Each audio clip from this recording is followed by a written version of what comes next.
அது நிறைய பேருக்கு உண்மை தெரியல. இன்றைக்கி எதனா ஒரு விஷயம்னா எந்த கட்சிக்காரங்களாக இருந்தாலும் வேஸ்ட்டே மடிச்சு வச்சுட்டு ரோட்டில் இறங்கி நடந்துருவாங்க. விஜயால் பஸ்ஸை விட்டு கீழே இறங்க முடியல. அப்புறம் எப்படி போய் மக்களை சந்திச்சு அந்த விஷயத்தை புரிஞ்சிக்க மாட்டேன்றாங்க. புரட்சி தலைவர்லாம் இறங்கி அப்படியே அன்னைச்சி அவங்க வந்து என்ன வேணும்னு கேட்டு உடனே எடுத்து பாக்கெட்ல இருந்து காசு எடுத்து கொடுத்து அவங்க பண்ணக்கூடிய ஒரு புரட்சி தலைவர். அது வாசல்ல எத்தனை பேர் நின்னாலும் சரிங்க, இதெல்லாம் நான் கண்ணார பார்த்துருக்கேன். 40 பேர் 50 பேர் நிற்பாங்க. அவர் இறங்கி வந்து ஒவ்வொருத்தரையா கேட்டு அவருடைய பெட்டிஷன்லாம் வாங்கி கொடுத்து அப்படியே காசு வேணும்னா உடனே காசு எடுத்து அவங்களுக்கு கொடுத்து எல்லாம் இது பண்ணி அவங்கள வந்து அனுப்பி கொடுக்குறவர். அப்படிப்பட்ட ஒரு மனிதர் இவரு. அப்படியே பின்னாடி போய் நின்றுட்டு அதெல்லாம் பார்த்துட்டு திடீர்னு அவர் உங்க கட்சியில கூப்பிட்டாருன்னா விஜய் என்ன மேடம் சொல்லுங்க? எந்த கட்சியிலையும் நான் சேர மாட்டேங்க. ஏன்னா எங்கள் அப்பா வந்து புரட்சி தலைவர் கூட அவ்வளோ அன்பு பாசமாக இருந்தவர். இன்றைக்கும் நான் வந்து புரட்சி தலைவரோட படத்தை வந்து 100 வாட்டி 200 வாட்டி ரசித்து பார்ப்பேன். ஏன்னா அந்த முகமெல்லாம் அவ்வளோ அழகான முகம். அதே போல் புரட்சி தலைவி அம்மா அவர்களுடைய முகமும் அந்த மாதிரி. இவங்க 2 பேர் வந்து எனக்கு வந்து 2 கண்கள் மாதிரி, எங்கள் அப்பா அம்மா மாதிரி அவங்க. அப்படி இருக்கும்போது அவங்களெல்லாம் விட்டுட்டு போனேன்னு வச்சிங்களேன், எனக்கு நான் வந்து நன்றியே இல்லைன்னு அர்த்தம். ஏன்னா அவ்வளோ தூரம் எங்களெல்லாம் பார்த்துக்கிட்டவங்க. அம்மாலாம் கூப்பிட்டு இந்த இடத்துக்கு போகணும், இங்கே போகணும், இது பண்ணணும், அந்த சார்ட்டெல்லாம் கொடுத்து எல்லாரும் பண்ணி எங்களெல்லாம் அனுப்புறது. அங்கே போகிற இடத்துல எங்களுக்கு நல்ல அக்காமடேஷன் கிடச்சிதா, நல்ல சாப்பாடு கிடைச்சதான்னு கொண்டு அவங்க கேட்டு புரிஞ்சுக்குவாங்க. அந்த மாதிரி ஒரு இது. இன்னைக்கெல்லாம் யார் அதெல்லாம் பார்த்துப்பாங்க? எத்தனை பேர் போயிருக்கிறாங்க, பெரிய பெரிய ஆட்கள் போயிருக்கிறாங்க. ஒருத்தரையாவது அவர் கவனிக்கிறாரா? இல்லை அவங்களுக்கு உண்டான மதிப்பு. செங்கோட்டையன் அவர்கள் பாருங்க, ஏடிஎம்கேல எப்படி இருந்தாரு, இன்னைக்கு 4வது இடம் 5வது இடத்துல இருக்கிறாரு. இது தேவையா? அதாவது சொந்த வீட்டில் இருந்தோம்னா வாசல்ல உட்காந்தாலும் அதுவும் சொந்த வீடு தான். வாடகை வீட்டில் போய் என்னதான் நம்ம உள்ள போய் சேர்ல உட்காந்தாலும் அது வாடகை வீடு தான். அதுதான் வந்து எம்ஜிஆர் மாதிரி சொல்றாங்க விஜய். ஒரு பக்கம் வந்து த்ரிஷா வந்து ஜெயலலிதா அம்மா மாதிரி அப்படின்னு போடுறாங்க. அதாவது ஒரே ஒரு சந்திரன், ராமச்சந்திரன், எம்ஜி ராமச்சந்திரன், அவர் மட்டும்தான். அவரை மாதிரி வேற யாரும் முடியாது. எம்ஜிஆர்னா எம்ஜிஆர் தான், புரட்சி தலைவர்னா புரட்சி தலைவர் தான். அவர் மட்டும்தான். அவர் இடத்துல யாராலையும் அந்த இடத்த பிடிக்க முடியாது. அதே போல புரட்சி தலைவி அம்மா சிங்கம் நடை போட்டு சிகரத்தில் ஏறியக்கூடிய ஒரு நல்ல ஒரு இரும்பு பெண்மணின்னு பேர் எடுத்தவங்க. அவங்க இடத்த யாராலும் பிடிக்க முடியாது. யாராக இருந்தாலும் சரி, அவங்க 2 பேரும் அப்படியே சிகரம் மாதிரி அந்த இடத்த எவ்வளோ பெரிய இடத்துல வாழ்ந்தவங்க. அவங்கள மாதிரி எக்காந்து கொண்டு வரவும் முடியாது, இனிமேல் யாரும் வரவும் முடியாது. அதுதான் விஜய்க்கு அரசியல் அட்வைஸ் நீங்கள் பண்ணணும் என்ன பண்ணுவீங்க? அவர் பேசாமல் நடிக்கலாம். அவருக்கு தான் கரெக்டு. ஏன்னா மக்கள்கிட்ட பக்கத்தில் நிற்க முடியுமா அவரால் போயிட்டு? இப்போது ஒரு 10 பேர் வராங்க, அவங்களுடைய இருக்கிற விஷயங்களை சொல்லணும். எனக்கு இப்படி இருக்குது அப்படி இருக்குன்னு சொல்லணும். யார்கிட்ட சொல்லுவாங்க? குசிக்கிட்ட சொல்லணும், இல்லைன்னா அங்கே இருக்கிற ஆளுங்கள்கிட்ட சொல்லணும். அங்கே போய் அங்கே போகணும், அதை அவங்க தெரிஞ்சுக்கணும். அதுக்கப்புறம் அவர் வரணும். இவங்களுக்கு அதுக்குள்ளே இவங்க செத்தே போயிடுவாங்க. இந்த சாப்பாடு பசிக்கு சோறு வந்து வேணும். அந்த நேரத்தில் பசிக்கிற நேரத்தில் தான் கொடுக்கணும். அவங்க முடிஞ்சதுக்கப்புறம் 2 மாதம் கழித்து 3 மாதம் கழித்து கொடுத்தா இப்போ 41 பேர் சாவடிச்சாங்க பாருங்க. அந்த மாதிரி தான் சாவுவாங்க. தமிழ்நாட்டு மக்கள் ஓட்டு போட்டு அவங்க ஜெயிச்சு வந்தாருன்னு வச்சிங்களேன், தமிழ்நாடு முழுக்க எல்லாரும் சாவதான் வேணும். கண்டிப்பாக நம்மளுடைய ஆதங்கத்தை தெரிவிக்கவே முடியாது. இவரெல்லாம் பார்க்கவே முடியாது. இவரெல்லாம் எப்படின்னா ஒரு நட்சத்திரம் மாதிரி வானத்தில் இருக்கக்கூடியவர். அவர் நடிக்க தான் கரெக்டாக இருக்கும். வருவார், அழகாக அங்கே ஒரு டச்சப் இருப்பாங்க, ஒரு இருப்பாங்க, நடிப்பாங்க, போவாங்க, கேரமில் உட்காருவாங்க, போவாங்க. அதுதான் அவர் கரெக்டு. அவர் வந்து மக்களோட இணைஞ்சு வந்து இருக்கிறதுக்கு அவருக்கு தகுதியே கிடையாது. அவர் பஸ்லயே பவுன்சரோட தான் நிற்கிறாரு, கீழே இறங்கி வர முடியாது. அதுதான் சொல்றேன். ஒரு இணைஞ்சு இப்போ புரட்சி தலைவர்லாம் அப்படி கை தோல் மேலே கை போட்டுவாங்க. புரட்சி தலைவி அம்மாலாம் இப்போ பாருங்க, சுனாமி வந்தப்பெல்லாம் எப்படி மின்னல் வேகத்தில் வந்து அவங்க நம்ம ஆளுங்களை எல்லாமே பார்க்க அனுப்பிட்டு அவங்க வந்து ஹெலிகாப்டரில் ஃபுல்லாக போய் பார்த்தாங்க. இவரெல்லாம் வருவாரா?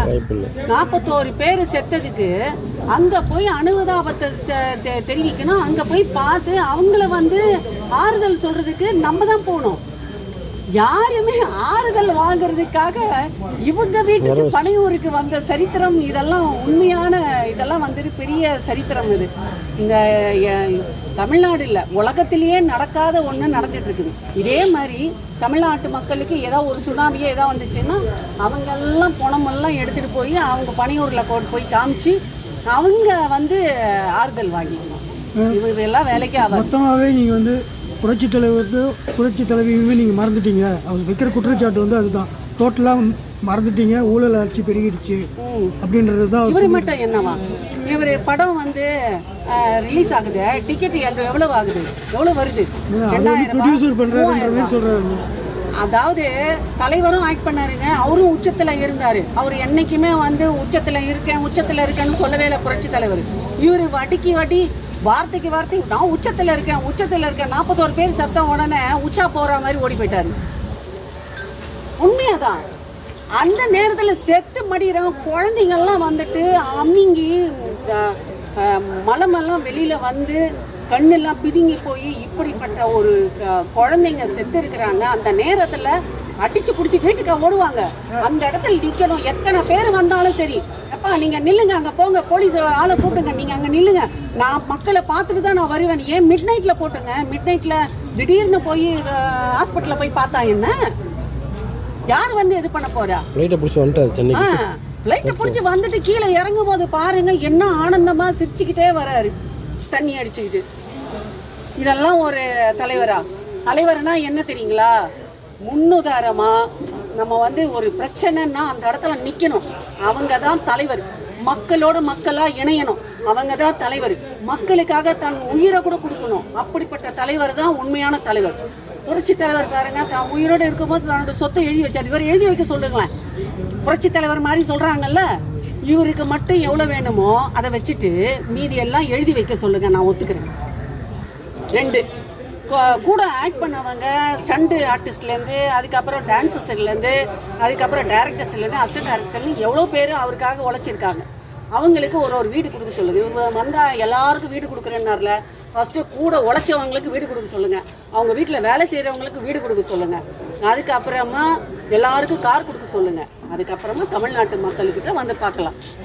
கொடுத்த தலைவர் வீட்டையே வாங்கிட்டாரு திருப்பி. ரசிகன் மன்ற தலைவருக்கு கொடுத்த வீட்டையே திருப்பி வாங்கிட்டாரு. அதுதான் ஒரு எச்சக்கையால் கூட காக்கா ஓட்டாத ஆள் இவர் வந்து தமிழ்நாட்டு மக்களுக்கு வந்து நல்லது பண்ணிட்டு வரான். இவர் தான் எம்ஜிஆர். நான் ஆணையிட்டால் அதெல்லாம் பார்க்கும்போது எனக்கு வயிறு எரியுது சத்தியமாக. எல்லாம் வந்துட்டு அடுக்கவே அடுக்காது.